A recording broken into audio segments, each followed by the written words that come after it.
Now, Tropical Cyclone Alfred Centre is expected to make landfall tomorrow morning as communities across southeast Queensland and northern New South Wales hold their breath and brace for impact. If you're one of the few people that are remaining in your house and you're in an evacuation area, you're one of the only people in your street left, and you will literally be by yourself. An emergency warning to residents in Lismore and the surrounding regions. They must evacuate by 9 p.m. tonight. Across the border, Queenslanders are being warned to stay put and stay out of the surf. If you don't value your own self-preservation, value the self-preservation of the person who'll have to go and rescue you and your family member who'll have to get a knock on the door to advise them of the horrendous news of what's happened to you.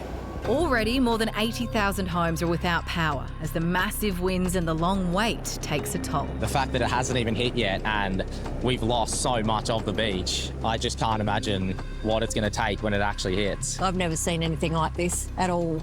So, just waiting though. We've never been through a cyclone before, so we're sort of probably a bit anxious because we're going, well, you know, what's the next step? While supermarkets in the line of the storm are closing their doors, authorities are preparing for the worst. You can give us your thoughts and prayers, but we need something practical from you, and that is blood. We get each other through the dark times hour by hour and day by day. As the storm bears down, we know that we're not Queenslanders or New South Wales people at this time. We're all Australians helping each other out. Well, Acting Gold Coast Mayor Donna is with us now. Acting Mayor, we checked in on you earlier this week. How have conditions changed?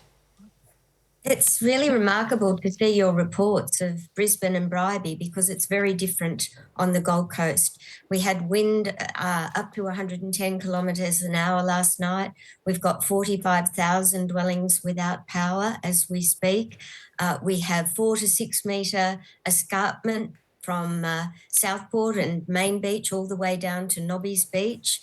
It's not looking good at all, but it's because we're getting the southern end of the cyclone as it gets closer.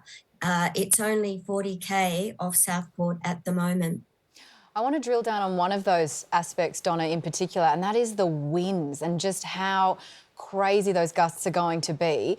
How is everyone going to cope in those high rises? I'm thinking about surfers. You talk about Nobbies. I mean, that's not that far away. Like, are they cyclone proof? What should people do if they're at the top of those apartment buildings? They should be okay. The thing that we've been impressing all week is that people need to remove loose items from their balconies, any furniture, any loose items, because that's where we may come to grief if they become projectiles.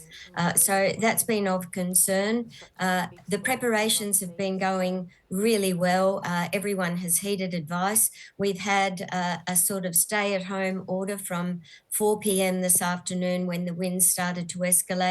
And in relation to your question, they will get to about 155 kilometres an hour tomorrow. So then what do you make of people that we're seeing over social media? We just saw some of the clips only just a few seconds ago, where people are maybe not really taking this seriously enough. Rove, it's really driving us crazy because we've been issuing warnings about staying away from the beach, staying out of the water, and we now have infrastructure failures along the edge of the beach line. So some of the platforms that might look okay have no foundations anymore, and it's really risky for people. We have people lining up, taking vision. We want them to all go home. I know that the police had to rescue 2 youths this afternoon from Southport. There were another 4 who refused to take their order. So parents were trying to be contacted to say, please make your children stay home. We're going to have to give you very bad news if you don't keep them out of the water. Donna, you are this calm voice of reason at the moment and you are doing an amazing job, but this is home for you as well. How are you feeling and how are you going to be spending the next 12 hours?